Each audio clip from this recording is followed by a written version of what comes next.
Please hold.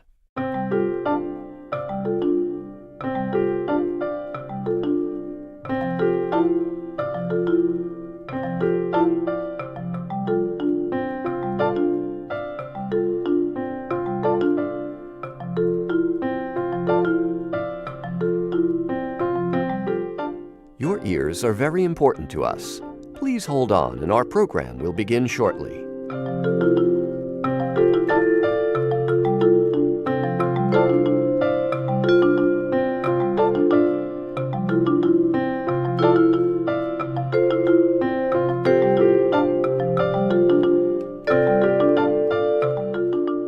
The Soundcheck Podcast is coming up. Please continue to hold.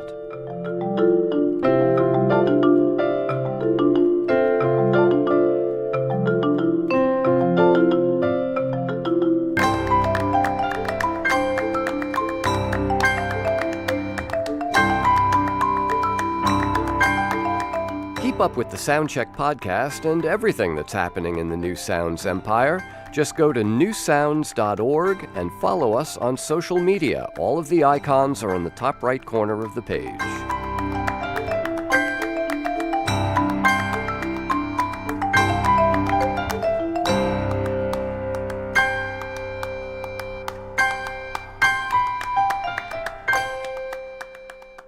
All of our other musicians are currently playing for other customers. Please stay with us, and someone will play for you in just a moment.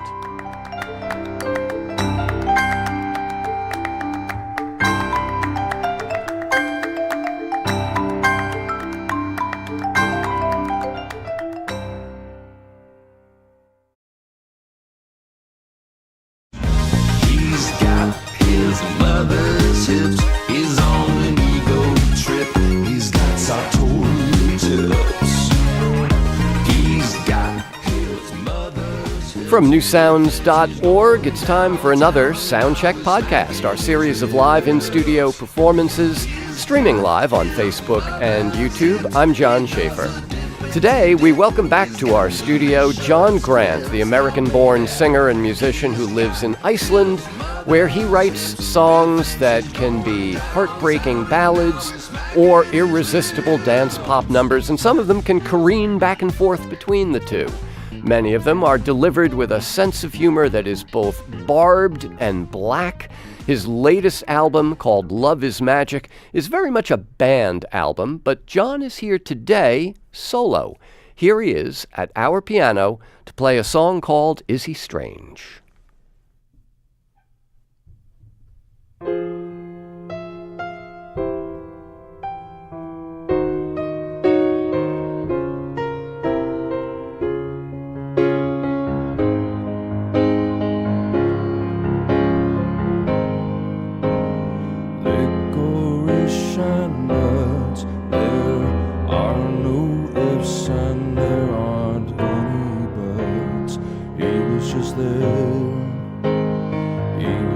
Standing there, he was on an island in the North Atlantic Ocean, just minding his own. He was just doing his thing, and in that moment everything changed. Is he strange? Is it you never saw the light? Decades of everything wrong give way to everything right, but that don't mean that it will stick. He's not some flower you can pick.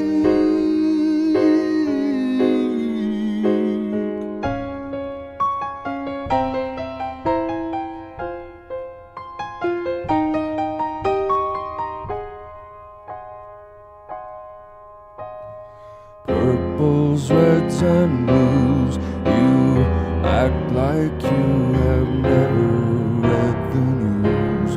Now you must choose, what are you going to do?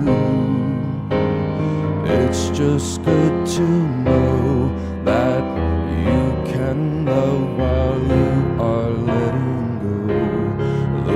snow. Look at it swirl and grow. And you never thought that tree would grow. Is he a stranger? Is it you never saw the light? Decades of everything wrong give way to everything right. But that don't mean that it will stick. He's not some flower you can pick.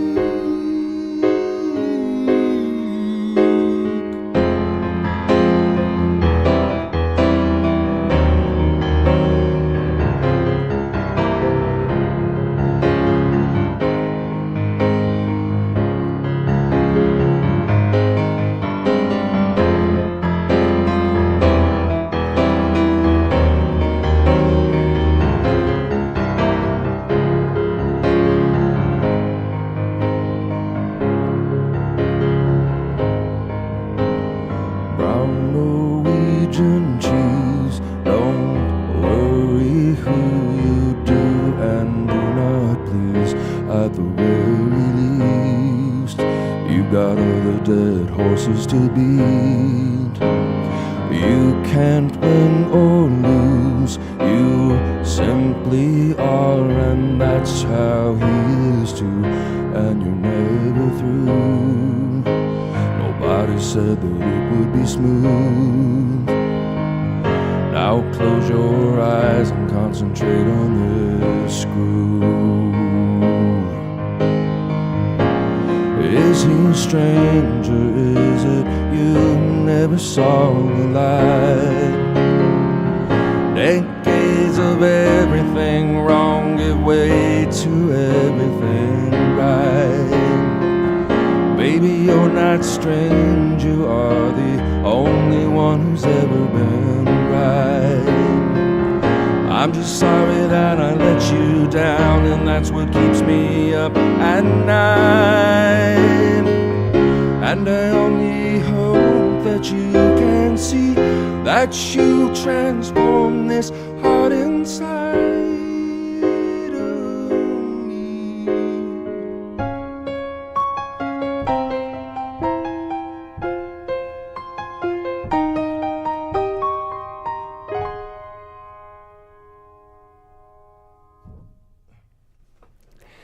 The song's called Is He Strange? John Grant, and a solo performance at our piano. The song is also from his most recent album called Love is Magic.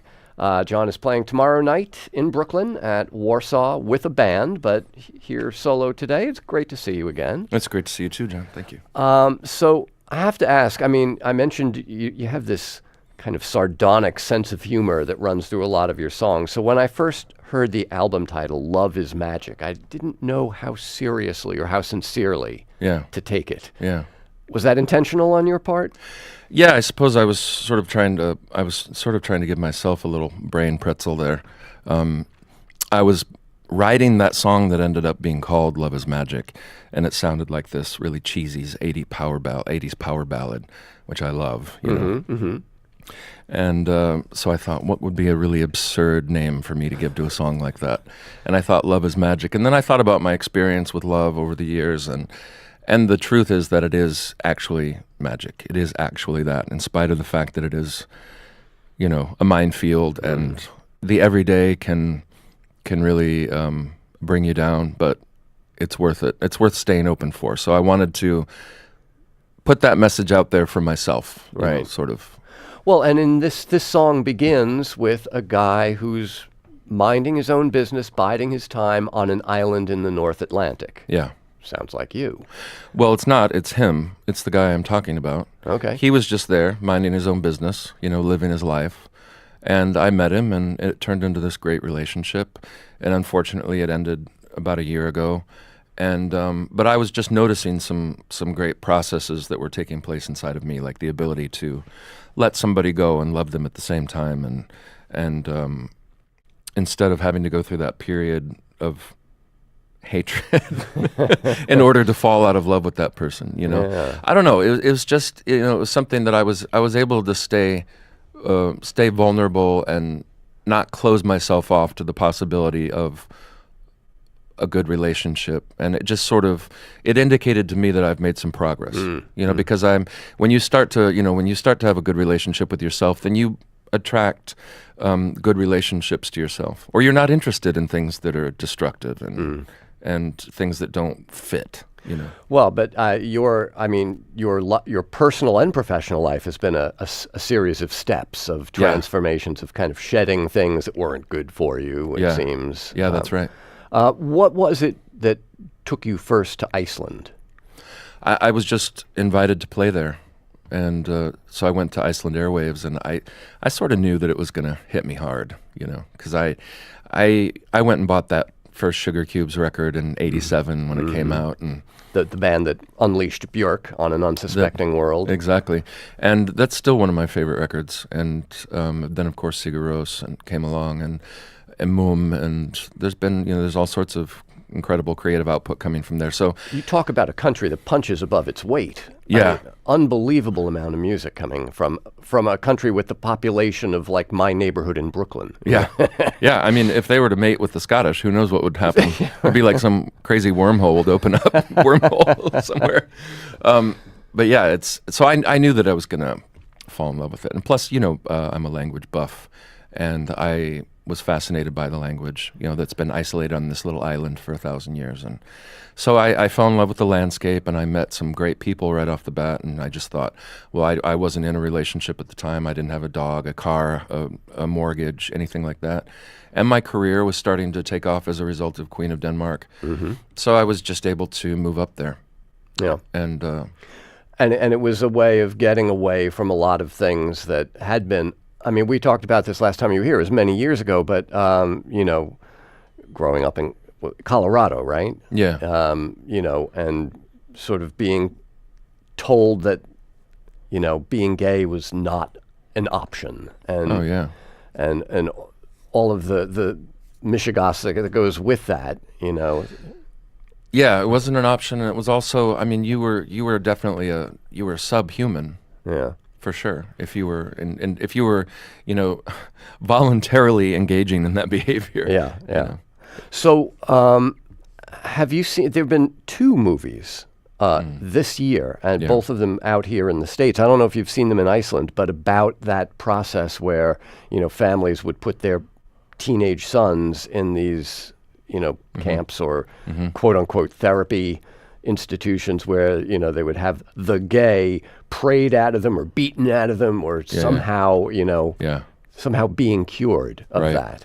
And it's really, it's not, you look at these movies and you think that's not that long ago. No, it's not that long ago at all.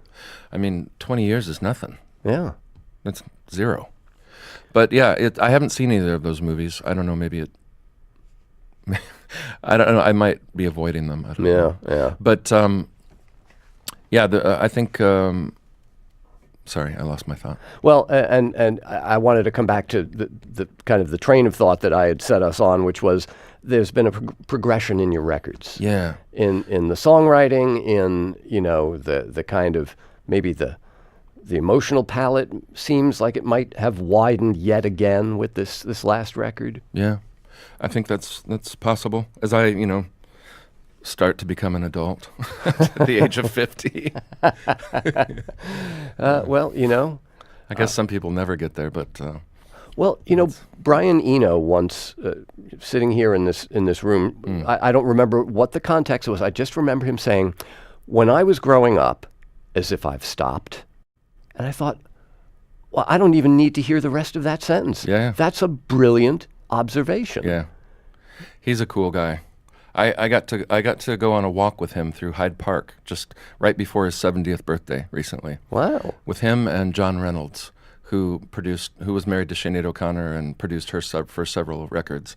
And I was staying with him while I was mixing this record, and he goes walking with Brian. They go to Hyde Park to walk all the time, a few times a week. So one morning he invited me on that little walk, and he's a very interesting guy. We went over to his studio afterwards, and he gave me a book about really weird Japanese horror stuff, which was really interesting.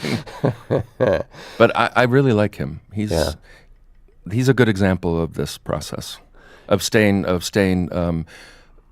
curious and staying, because you don't want to lose that child either. That's right. But you do want to be able to engage in relationships that don't hurt you. Right. I mean, you want to grow up, but you don't want to be done growing up. Yeah. Is what I think he was saying. Yes, and I don't ever want to lose that curiosity and that desire to keep learning stuff. And the song you played, "Is He Strange?" There's a mention of a bird at one point on the record, I think. Is it not the common snipe? Yeah. And then that bird gets its own song. Yes. Are you a birder? I'm not really. Well, I am fascinated by them. I should be, I guess. I should be. I buy books about them, and I like reading about them and looking at them. That song, "The Common Snipe," that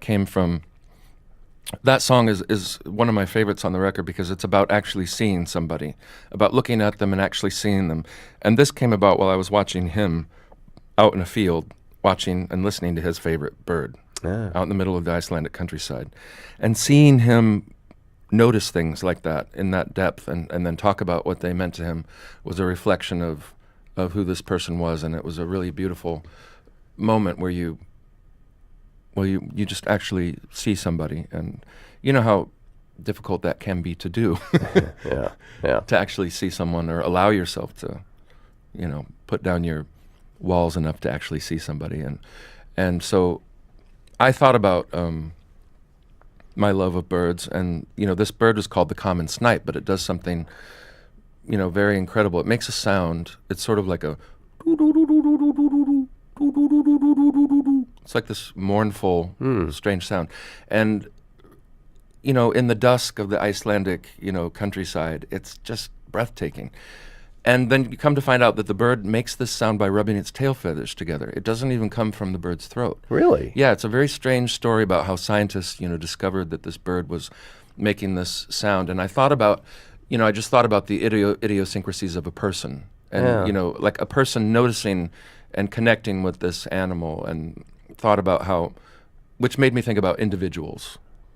And then the song was about, birds, individuals in the bird kingdom. Yes. The bower birds, which are fascinating, and, the cassowary, which will, pull your intestines out for you if you're unlucky enough. I'm fascinated by them. They do some incredible.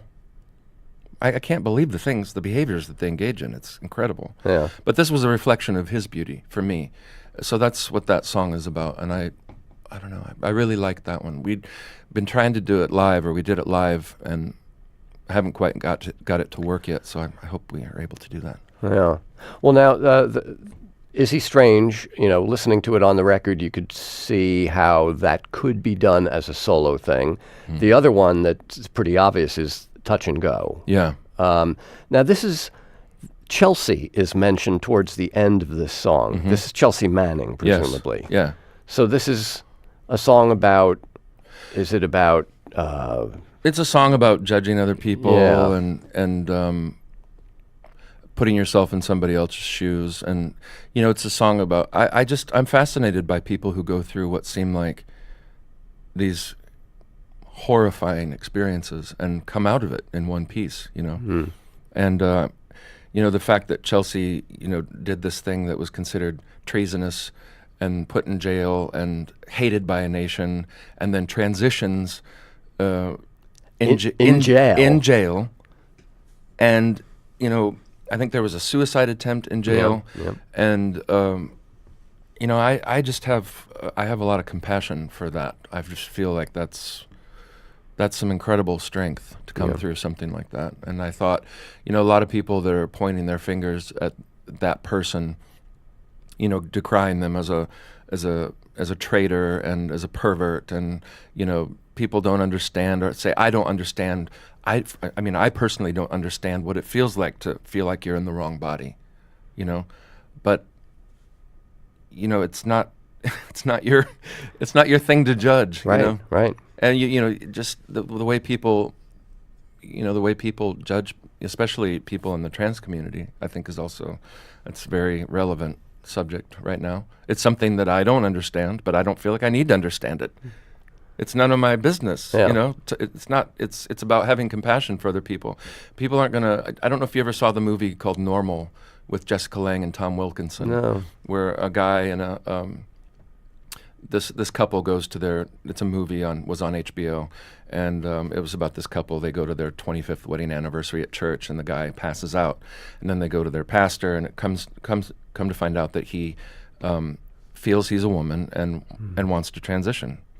And what the incredible transformation that she goes through, the wife, because he still wants to, he wants to be with her when he transitions.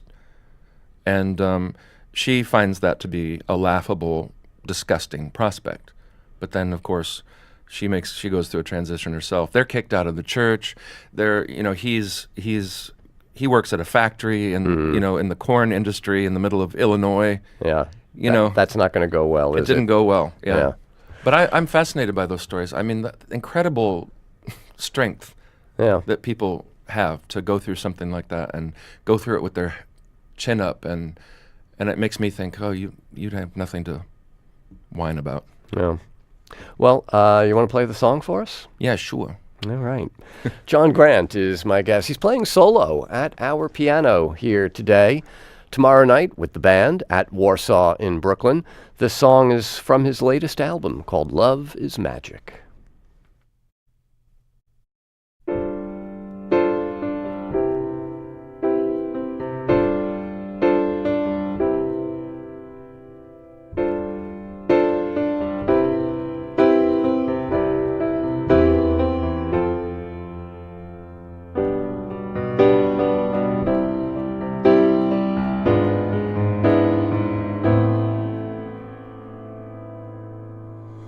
What have they been telling you about the way things are? Could you have foreseen back then that you would come this far? It was touch and go there for a while, don't you agree? Didn't you play with Barbie dolls when no one else was around? Pardon me if I sound ignorant, but the change is so profound. What was going through your head as it struck you down to the ground?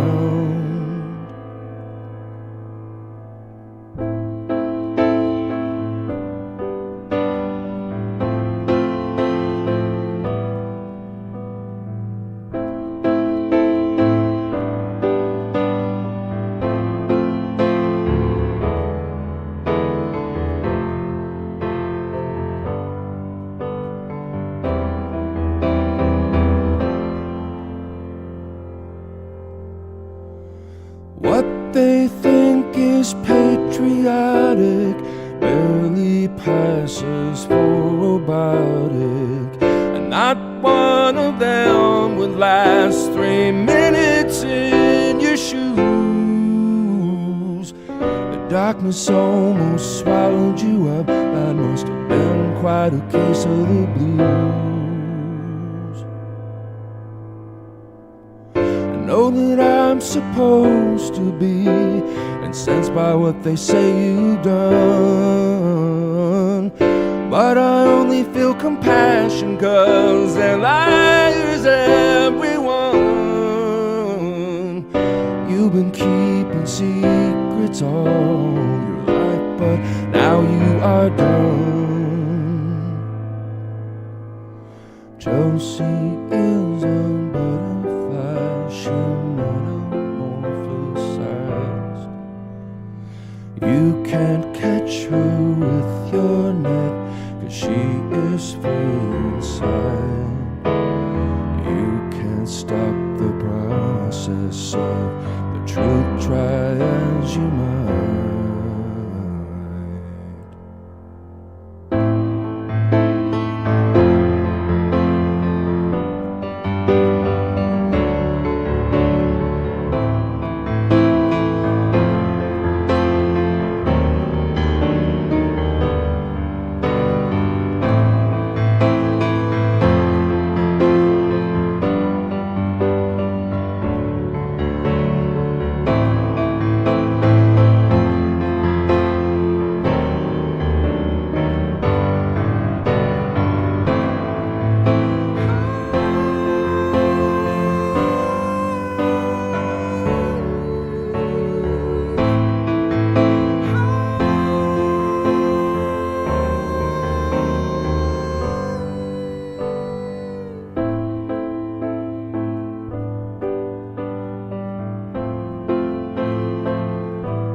Once again, John Grant, live solo at our piano in the song called Touch and Go, which appears on his most recent album called Love is Magic.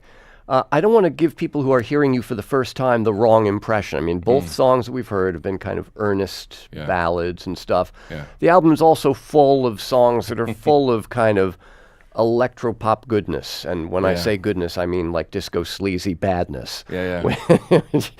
Which is also a big part of your sound world, it seems. Yeah, I like both of those things. I mean, I grew up in the 70s and the 80s, and I love the 70s AOR rock. You know, I love Bread and America and Three Dog Night and, you know, all these different things. But I also love, you know, Fat Gadget is, you know, my favorite thing. So all of these things have to come together. I grew up playing classical piano, and I played a lot of ragtime, which I loved, you know, that syncopation. And, well, that is a very harmonically subtle song that you just played for us. You know, I mean, it's sort of clear at the ending where, you know, I don't know whether there was something almost Scriabinesque about it, but...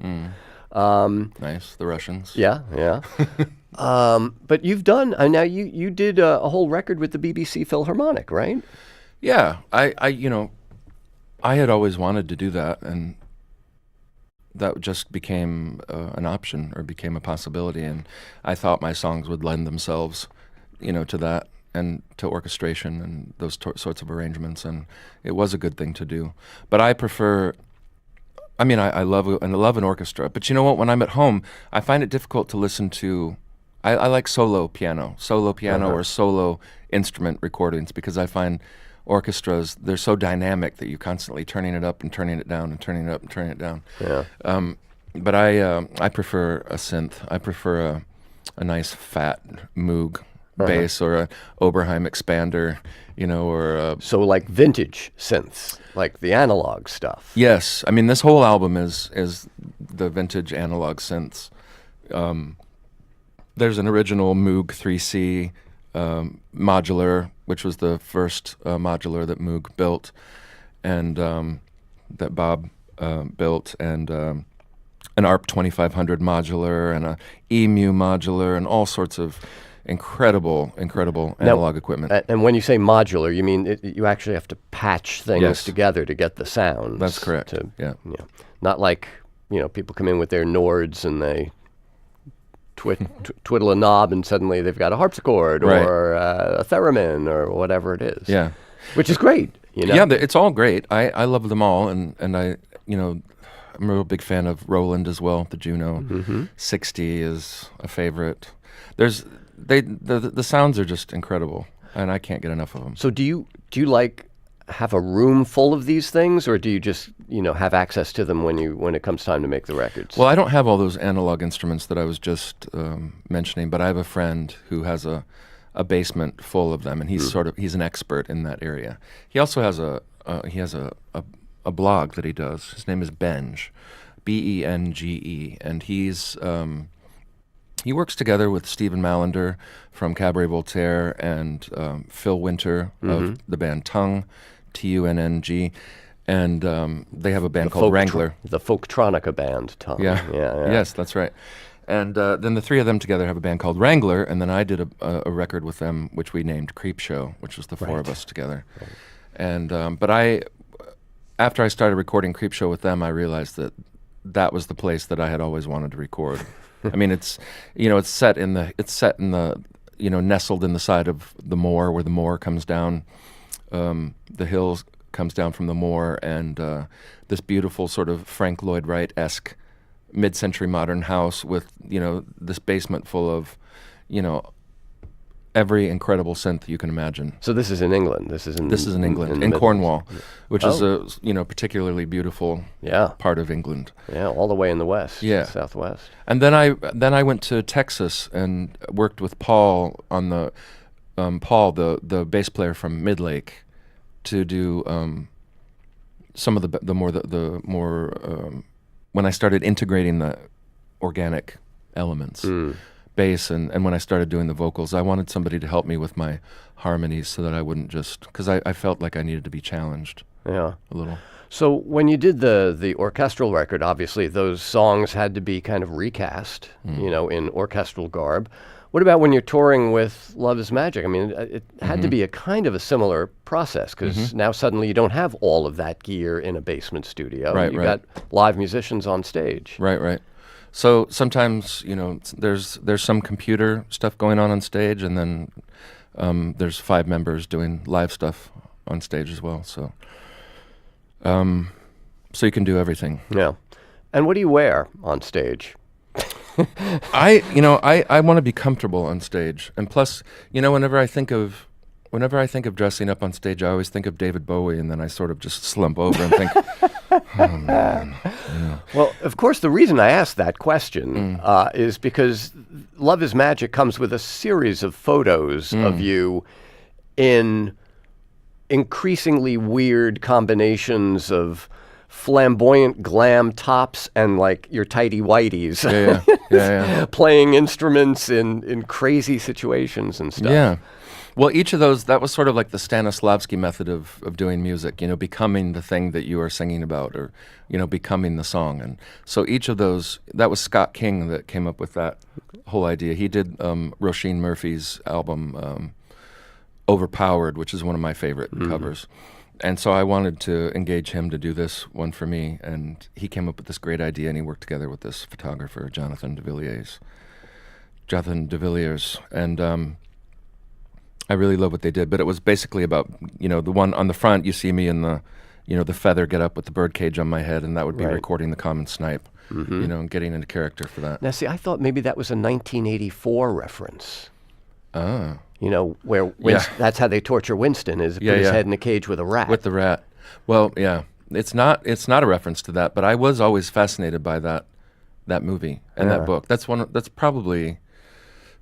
my all-time favorite books. Maybe tied for first place with The Painted Bird by Jerzy Kosinski.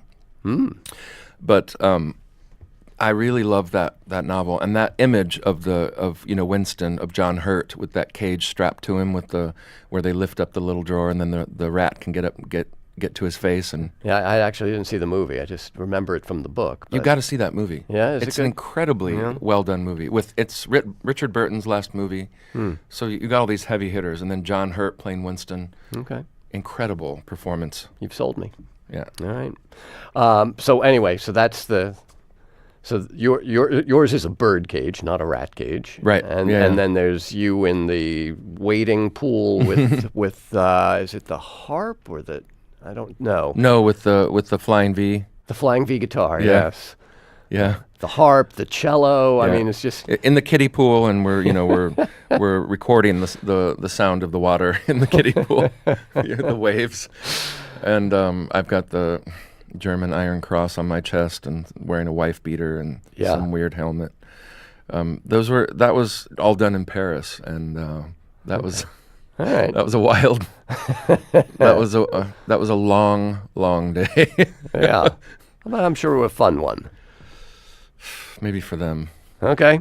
Yeah. It was fun for us. Well, that's good. Yeah. I mean, the woman that fitted me, Kitty, her name is Kitty Walker, and she looked very much like the actress Sally, what's her name, from that Guillermo del Toro movie, Sally, she was in... From The Shape of Water?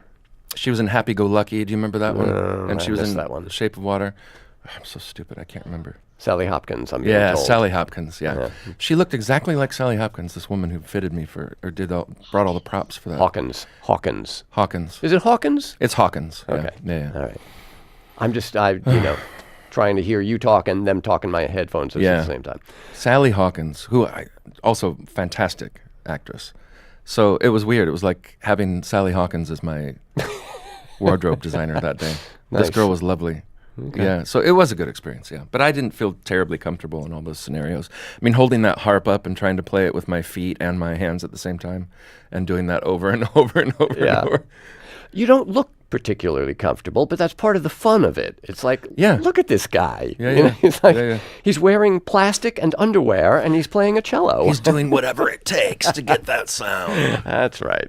Yeah. John Grant is with us on this edition of the Soundcheck Podcast from newsounds.org. Last time you were here was a good 5 years ago. It was with the band. Today, just you. So that kind of restricts the set list to things you can do as a soloist. True. So for this next one, you're going to go back a few years, right?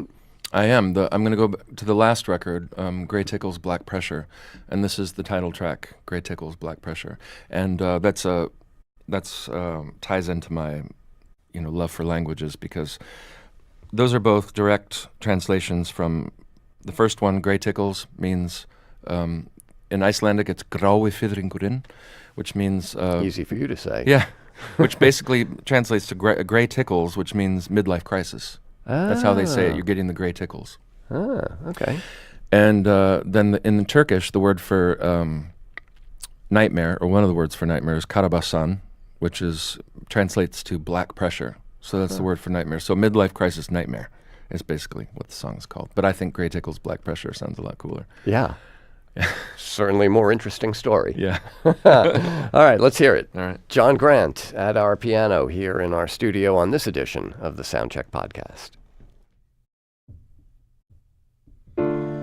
I did not think I was the one being addressed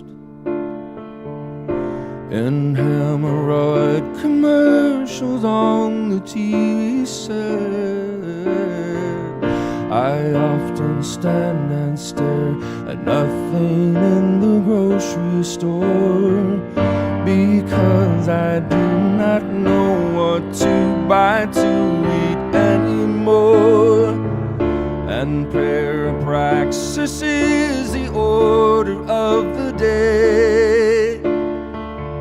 I'd never heard that word until tonight, I have to say. And I'm supposed to believe that there's some guy who'll take the pain away.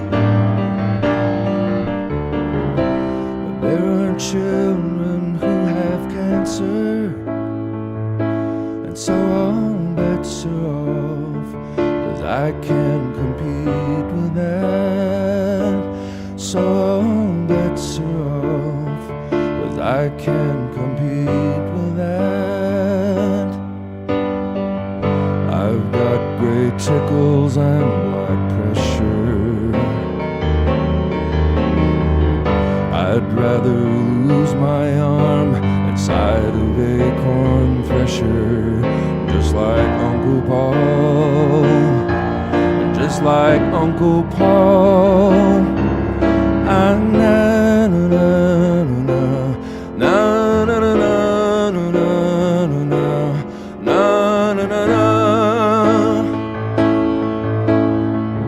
They won't be happy till they tear down everything which looks remotely cool or is older than 2 weeks.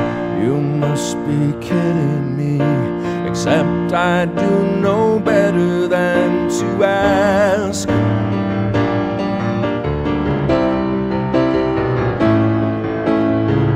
I can't believe I missed New York during the 70s. I could have gotten a head start in the world of disease.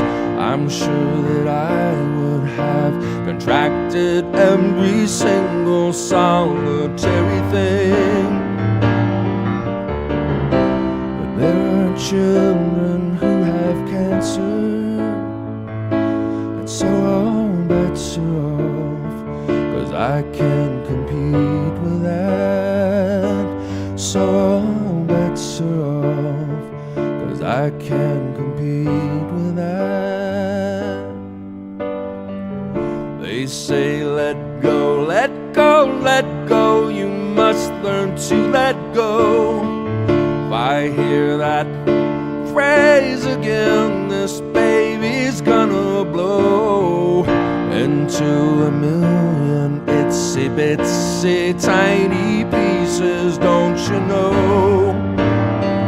Just like my favorite scene in Scanners. Apparently there was an outcry of some sort today, which no one heard incidentally. And by the way, I have not had the strength to leave my place in days or weeks, and I'll never understand what's happening in the Middle East. But there are children who have cancer, and so all bets are off, 'cause I can't compete with that. So all bets are off, 'cause I can't compete with that. I've got great tickles and blood pressure. I'd rather lose my arm inside of a corn thresher, just like Uncle Paul, just like Uncle Paul. Na, na, na, na, na, na, na, na, na, na, na, na, na, na. I've got big tickles and blood pressure. I'd rather lose my arm inside of a corn thresher, just like Uncle Paul, just like Uncle Paul. Ah, na, na, na, na, na, na, na, na, na, na, na, na, na, na.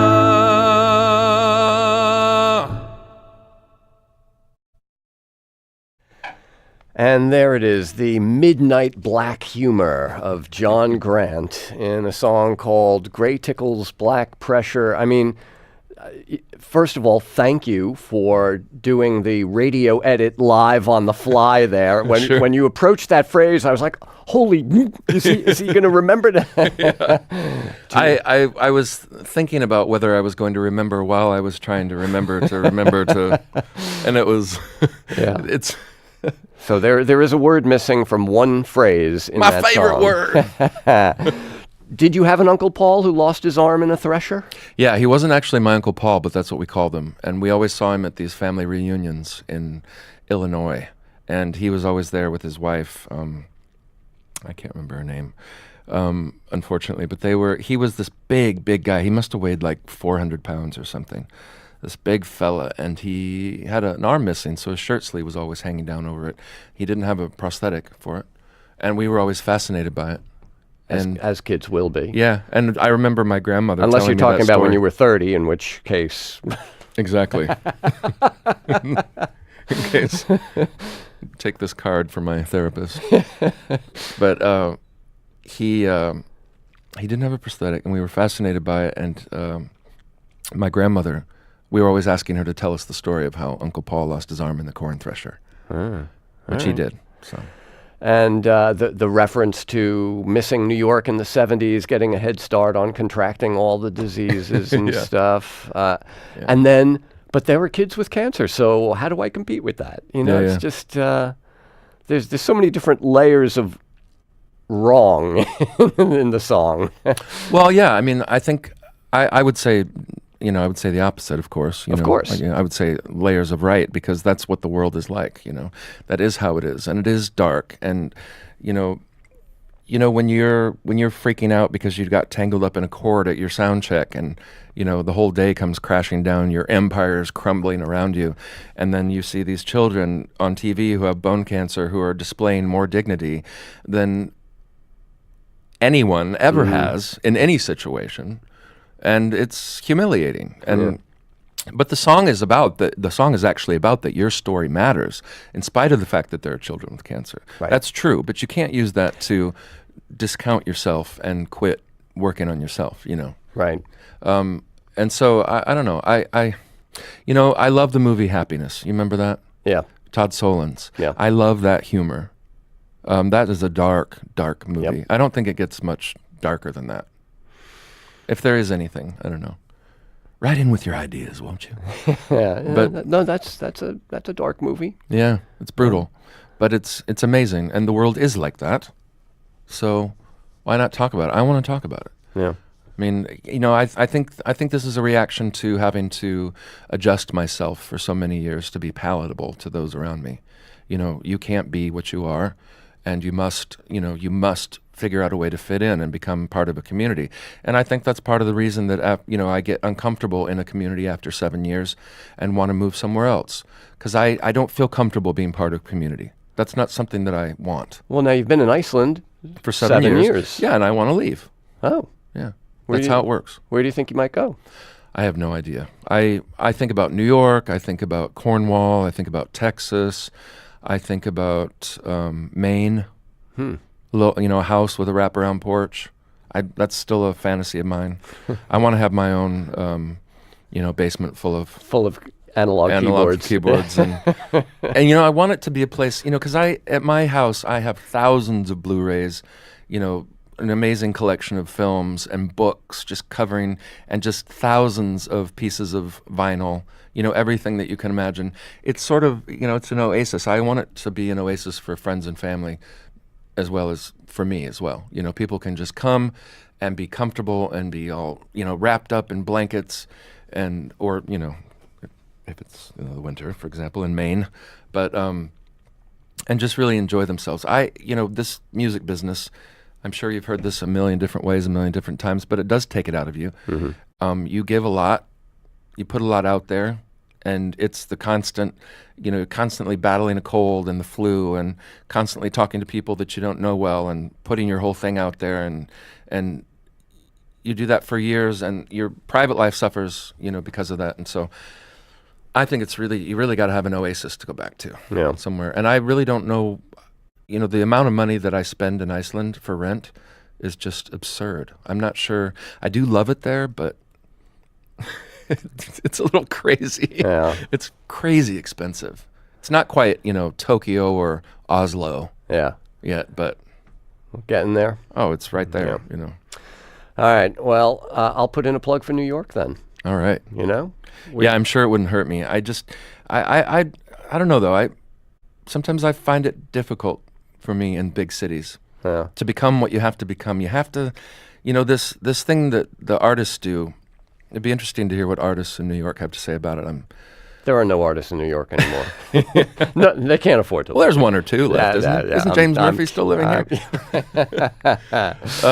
But this thing of constantly putting down your walls so that you can be vulnerable enough to do your art and put it out there and be open, to the possibilities, and also having the walls up so that you protect yourself from what's going on around you. That's very difficult in a place like New York, I find, for me. And there's a lot of people doing it successfully.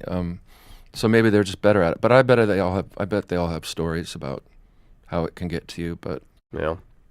London is the same way. I love London and I love New York City, but I struggle. And I think that's just because I'm the way I am. Yeah. John Grant has been with us on this edition of the Soundcheck Podcast, our live in-studio performance series from newsounds.org. He's playing tomorrow night at Warsaw in Brooklyn. John, it's been a real pleasure having you back here in the studio today. Thank you so much. Absolute pleasure. Thank you for having me. This is Soundcheck.